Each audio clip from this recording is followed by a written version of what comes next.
My name is Didier Oshika. I've been in this industry now for 19 and a half years, thereabouts. I started my career as an intern at MTV Networks Europe. We were working out of London at the point. I was an intern then. Then, as part of our team, we then had to, we formed the MTV Networks Africa, which gave birth to MTV Base. And I think mid-October 2006, the business actually just called up and said, you can't run MTV Africa out of Europe. You have to be on ground to run MTV Africa. So we got a lot of us, or some of us got shipped out of Europe and moved to Africa. I was lucky enough, being Nigerian, to come to Nigeria. And we started off MTV Base. Well, it had started off, but we continued the journey from a localized standpoint. So we've done a number of events. The one that you guys might remember is the MTV Africa Music Awards, the first MTV Awards in Africa. This was in 2008. So that's how my journey started. And I was at MTV for 10 years. I left in 2016 and then started off Eureka Media, or continued with Eureka Media. And that's what has brought a number of us together, from Say to Fado. Like, all of us come from different facets of the Nigeria sector, and then that's what birthed us. So what I do mainly is from a storytelling standpoint, from a sponsorship standpoint. I deal with brands. So I'm coming from a marketing standpoint, a marketing communications standpoint. So if I asked you now, so if you look at Coke, Coke does a beverage, right? But the beverage in its own, everybody and their mom does a beverage. If we look at the cola sector, there's Pepsi, there's Biggie Cola, there's... The next question that begs then is, which of the colas do you like? Pepsi, Coke? As we go around the room, you'll find that people have their preferences. Now, as a normal human being, one of the things that happens to you is your conscious mind tells you that it's the taste that you're about. That's why you like this over the other one. But really, it's really not that. It's what we work on the back, which is in your subconscious. That's what actually makes you pick that brand. It's what that brand resonates to you. There's a new campaign out now that says share a Coke. If you think about share a Coke and why they're doing it, does it make any sense to you? An example is to tell you to actually pick up an extra bottle. They're in the business of selling these cola drinks. And the most important thing for them is the bottom line, which is the sales. For you to pick it up amongst the other brands that are there, I have to be able to do something that actually resonates with you, that touches your heart. So when I say share a Coke, you're thinking about friendship at this point, right? You see, you have to write your name, or you can write a friend's name or write your name. It's because we're trying to touch into your emotions. So it's really about emotions. You would find that everyone's looking for a unique point that they want to touch your emotions with. Now, that's what makes you actually pick up the product.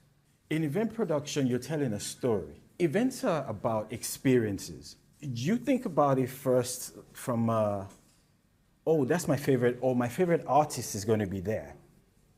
That's how most people look at it. I'm going to this concert because of this artist, artist A or artist B.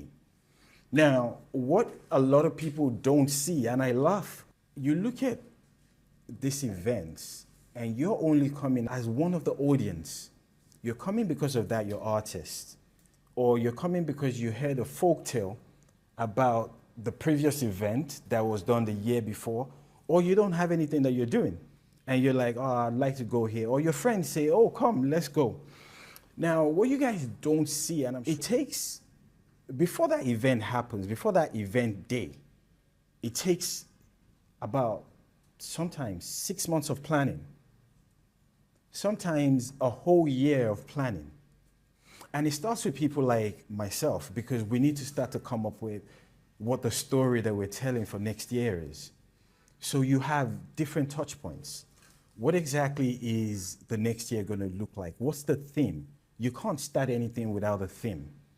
Now, everybody strives for share of voice. There's something in marketing that we call share of voice. You don't know it, but it happens every day. There's so many, if you just on this road alone, there's a lot of brands that are screaming at you. You just don't realize that they're screaming at you, but they're really shouting. It's really loud.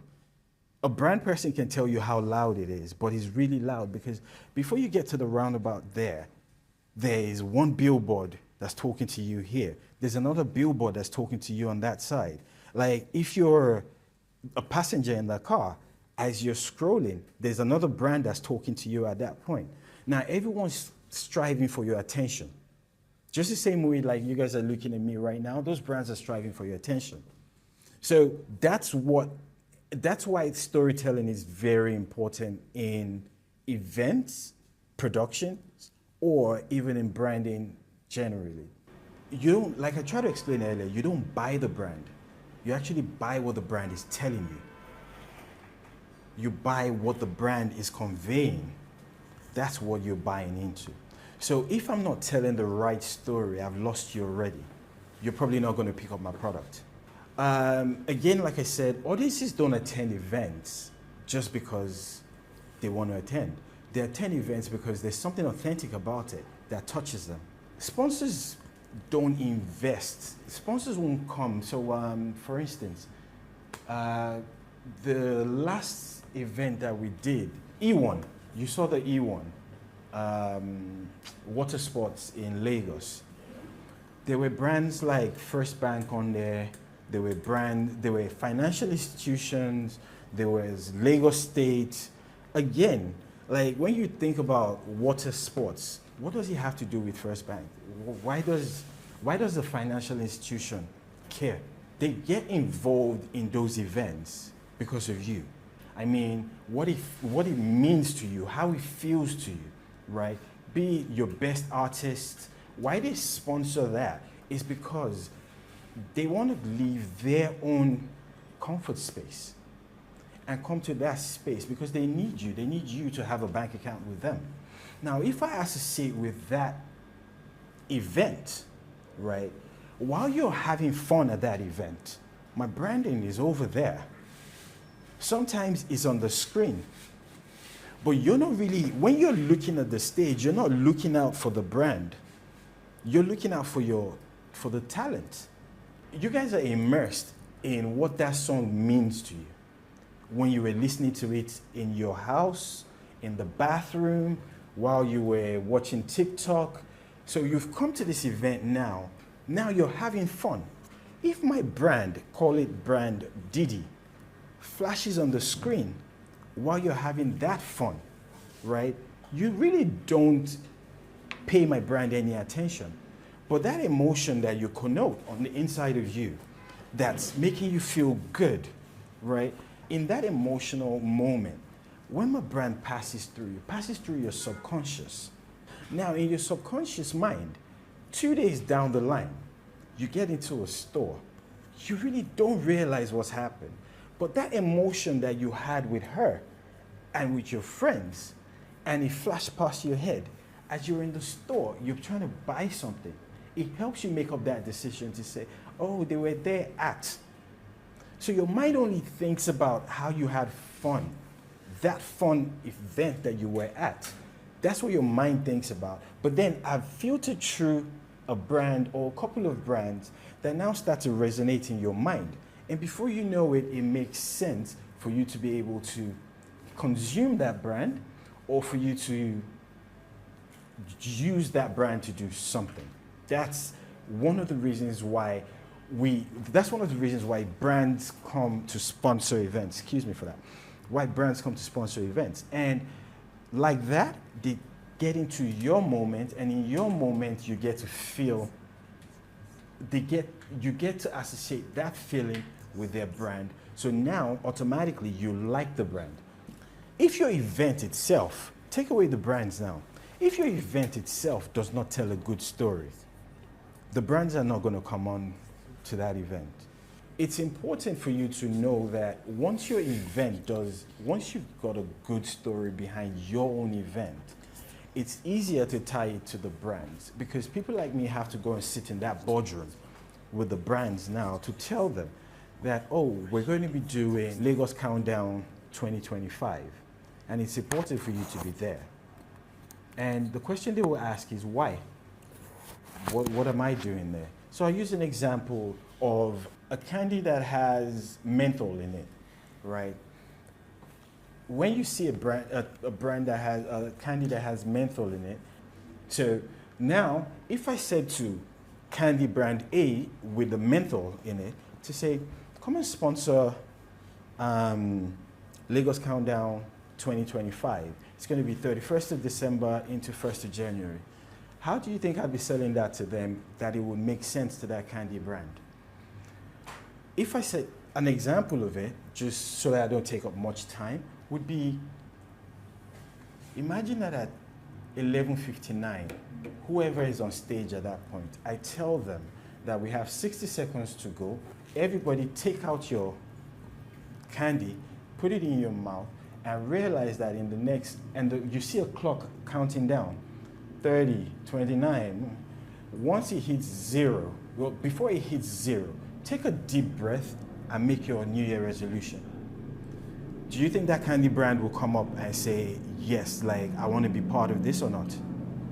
Because again, mentally, your New Year resolution, associating that candy brand, the freshness of breath, and that inhalation also associates itself in your mind with a new beginning, a New Year resolution.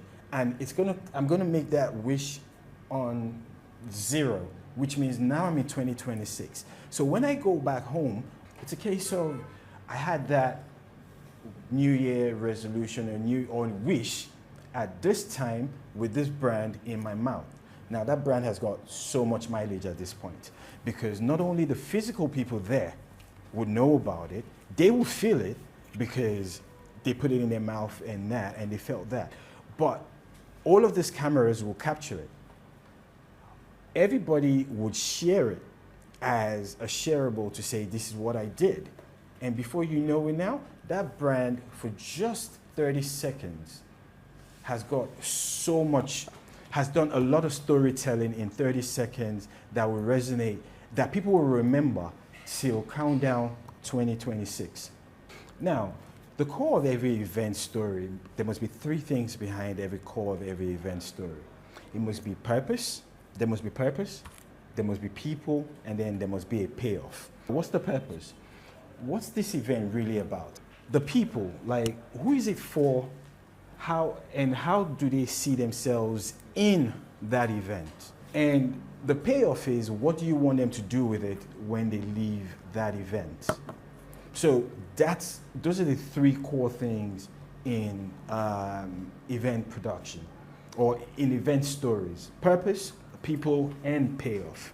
If you've ever been on any of the event sets, you will realize that the event is really a movie, because there's so many moving parts to it. All of them come together to make that movie a success. Should your lighting person, the ambience that he gives tells a story. That's what helps the audience enjoy the moment as well. Same thing for audio. Without this microphone, or if this microphone were to be glitching right now and you had to watch this over, it would not make it a good experience for you. So each one of those facets is important to realize that every facet in there actually is important to the success of the show itself. And without one, it can never be the same. A good production makes your story visually appealing. We can have an event in here with everything set up properly, right? You might never realize that it was done in this small environment. Now, if the music is too loud and we're in this small place, it doesn't make sense. We're gonna have a bad experience. If the lighting starts to flicker at this point and the music is great, we'll still have a bad experience. As much as we can still have an experience, it would not be a great experience. So look at it like in everything, every part of it tells its own story and it puts together the experience that you go for. Now, why do sponsors come on to stuff? It's because of that experience that you're going to take out of it. And if you're taking out a good experience out of it and I'm associated with it, you're going to think about me and say, oh, that good experience you had is because of me. However, I only latched onto it. Now, gone are the days where brands used to just latch onto stuff. They don't anymore. Sponsors don't just fund, they just don't give you money because, oh, we want to help these guys make a good event. No, they give you the money or they sponsor the event because they want to be woven into the narrative of what that event is about. The days where we could just tell them, come and sponsor this event is gone. When you look at the red carpet, all of that branding that you see on the red carpet, the backdrops and all of that, and they're interviewing you, that glitz, that glamour, the red carpet is called a red carpet for a reason because you're not just going to turn up there like I woke up like this. No, you're going to turn up there like I made an effort, right? And because there's the cameras and all of that there, as you're having that interview session or someone's asking you that question, their brand is being woven into that narrative that that conversation you're having with the camera. The brands, like I said, back in the days, yeah, you could just pull a wool over their eyes. They have brand managers that are waiting to see if their logo that's supposed to be like that is tilted. You're in trouble. Like, it can't happen. You either take all of it down and don't put them there, and then you go back and go pay them back their money, or you make sure everything is done to the T. Look at this conversation we're having now as I'm coming from a brand and a marketing communication standpoint to make you understand everything else, all these guys have told you about the event itself and the production of the event. Sometimes the productions might not be able to fund themselves. They need the brand's monies to be able to fund it, right? Sometimes they need the ethos of the brand to actually give credibility to the event or the production. Brands come on to sponsor events so that they can be woven into the narrative that anyone that comes to this event is taken out of the event. One good brand experience is equal to 10. And 10 good brand experiences is equal to 100. So how does that work? If you come to my event now, right, and you have a good time, the chances you're going to tell 10 people about it. And those 10 people are going to tell 10 other people. Now, if you come to my event and you have a bad experience, you're going to tell 10 people. Now, those 10 people are going to tell 10 people. So you can imagine if my brand or brand A sponsored this event and someone, heaven forbid, fell off the stage, broke an arm, broke a head, someone got shot. It's a disaster for the brand that sponsored that. So in me telling you again that I just walk around this event, if you ever see me at events, and it seems like, what does that guy really do? I'm just there to make sure that nothing happens to my brands, no bad communication happens to my brand. And everything I sold to the brands to come on board that event happens exactly how I said it, plus better. So what narrative are you telling? What are you putting into the people's minds about the event? It's pretty critical to the success as well of the event. It's critical to the experience the people that are coming to the event are going to feel. Other than that, you're just going to end up having, it's just going to be another gig. Have you been to a house party where it's not an event, it's just a gig? You're just there, you walk in, you look for somebody that's familiar, you hang around with them, you look for where the drinks are or where the foods are, you hang around there, and when the person that you came with says it's time to go, it's time to go. However, if I took you to an event that a narrative was woven around, right? Or you went with me to an event that a narrative was woven around that has been built up for you to come to over the last 3 weeks. If I had a running tummy and I was the one that drove you there and I said, man, I gotta go, chances that you follow me are very slim because you're already at the event and you've already been anticipating to be at that event. All you will say to me, forgetting that I brought you, you'd be like, "Ah, don't you want to use that side of the bush? You should be all right, just let it go," that kind of stuff. So you go to the event because of the anticipation of the experience that you're going to have. So an event is different from a gig or a party. So taking you into sponsorship of trying to get sponsorship for your events, you got to lead. So what's the event? And then you ask yourself, like, this event is Dick Ball's concert, so I don't call any names, or Michael Jackson's concert. Now I want to get sponsorship for it because this concert is going to cost us. A lot of people factor cost as physical cash.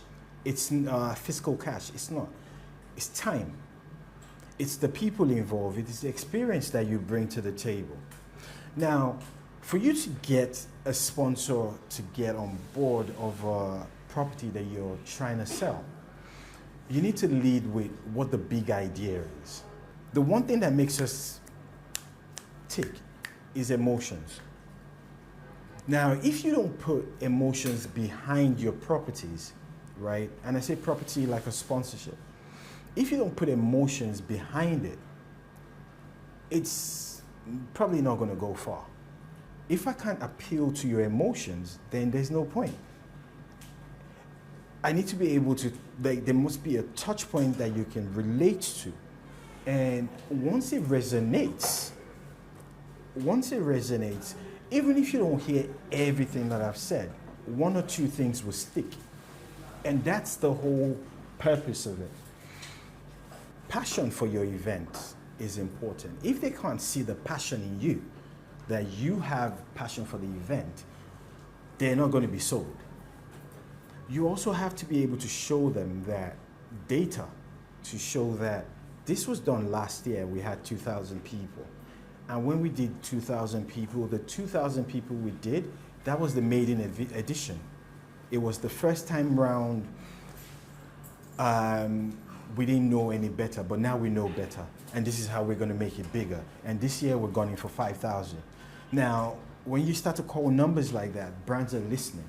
If I have the opportunity to actually have my brand at one time be seen by 5,000 people, why my billboard is out here is because of the traffic, the cars and the human beings that are going past here. And they're not stopping, they're driving. So that's called incidental branding. So it catches your eye, you look at it and you face back into your driving mode, or you go back to whatever you're doing if you're the passenger. But for an event, I have a captive audience. That's why the events are important. Now, you're not going anywhere. If it's 200 of you, you guys came there because you wanted to be there. Now, these 200 that are there, I have 200 captive audiences. And with these 200 captive audiences, how can I make them make a decision or take an action? If you think about the negative side of captive, it means that I'm holding you to ransom. But this time I'm holding you to ransom over something that you like. So what do? I bring you a cup of cola and I start handing it out to you guys.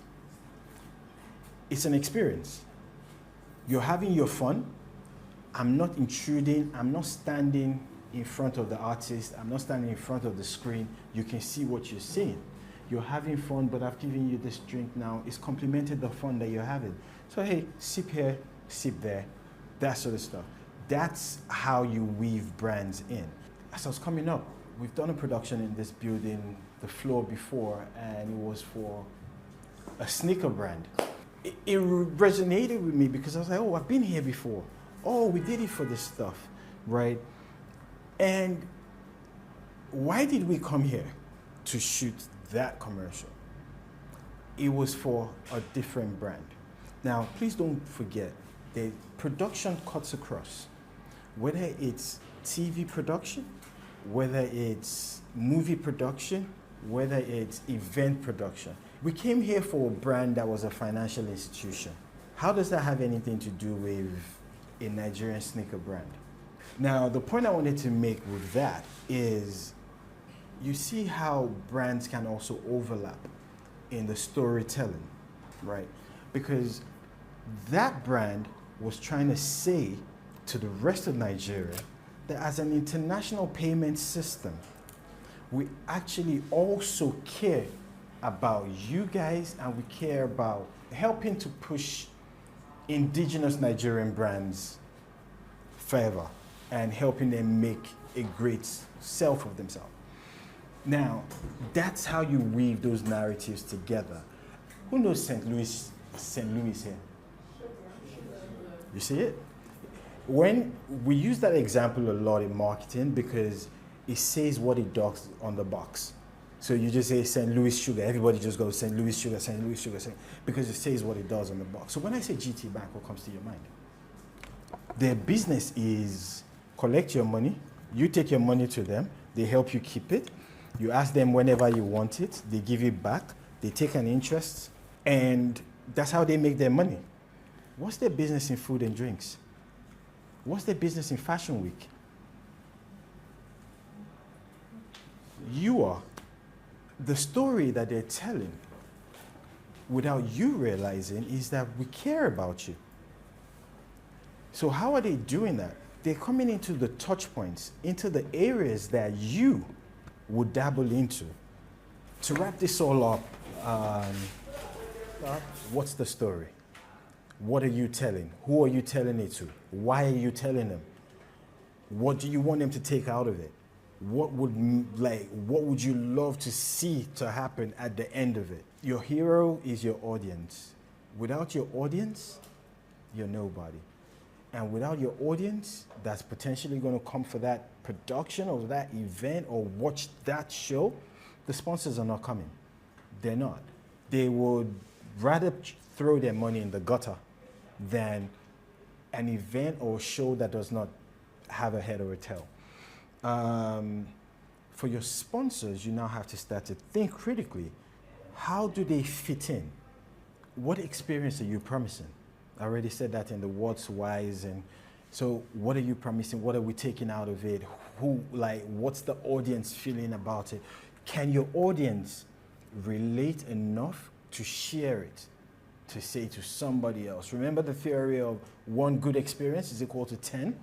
And those 10 people, they will tell 10 other people, which makes 100. And those 100, they'll tell 10 other people, which makes, I think, 1,000. And then till it gets to infinity. So your experience must always, always be critical. How do you extend the life of that event? Those are the kind of critical things to think about. Remember, your story is the real. Whatever story you're telling is the real that you're sharing to get the sponsorships that you would need. Whatever story you tell from your conceptualization is what will get you that sponsorship that you need. Again, in market, brands don't buy events, they buy experiences. So it's not because your name is what your name is or the artist is what the artist is. It's what's the experience that the people, the audience that's coming from here. What's the intent, right? Like, one is you that's creating this for the people. What do you want the people to take out of this at the end of it? So what it does to them, how it makes them feel. Do they feel good about it? Do they feel good about themselves? Now, don't forget that we started off from an event production standpoint, but this cuts across everything from a marketing standpoint. Every product and every activation that you want to do. It's been brilliant. You guys made me, at least I wasn't shy on this one. Thank you very much. Thank you.